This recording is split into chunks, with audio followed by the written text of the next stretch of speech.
maganda. Magandang gabi na ba? Naligo ang person. So, ito yung nilalagay ko. Pero pag matulog ako, tinatanggal ko to. Ayan. Sunscreen. Hiyang ko sa mukha. Bakit? Tingnan mo naman. Ha? Gusto mo din magpalagay na? Ha? Gusto mo din magpalagay hanggang ito? Ha? Madilim kasi yung ilaw ko. Nasa sa ilaw sa sala. Kasi masyadong maliwanag. Naglalagay akong ganito. Bakit gusto din ninyo? Ha? Ang aking mga anak. Ayan o. Si Kali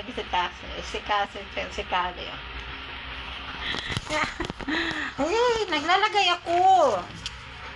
Hindi pa ako tapos, anak. Bakit? Gusto din niyo maglagay? Wala na. Ano na sila?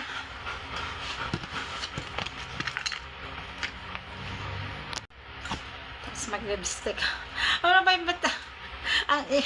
Ang itim ko dito. Kasi yung ilaw ko. Isa lang kasing doon ko. Okay lang yun.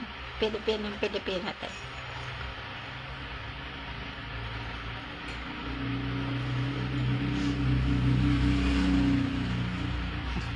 Nagkurog ka. Ganyan. Pag umuwi nga parating ng asawa mo, mag-ayos ka. Simpleng ayos lang yun. Diba? Huwag naman na magpapalusayang ka. O diba? Ang tanong, meron naman akong mamayala haba. Ayan. Ito ang gusto ko. Ubusin ko ba? O diba? Wala, yan ay naubos ko. O diba? Ganun lang ang buhay. Naging okay yung pakiramdam ko. Yan. Naliligo tayo. Para pag dumating yung happy natin, hindi tayo naglulusyang at nangangamoy. Amoy ulam. Tawa yan. Saan ka punta, Rose? Haba lang. Nagbalakan nga namin ng anak ko, mag-bar hop kami sa fields. Sabi naman nga, sige mag-sit tayo ng araw. Mitch, okay lang ko. Mag-bar hopping nga tayo. Diba? Ganun lang ang buhay. Pag maging okay ka na, ay sayos ang pag-meet tayo. Nagkalat ang anak ka. Nagam. Diba? Ganun lang. Thank you very much. Happy lang.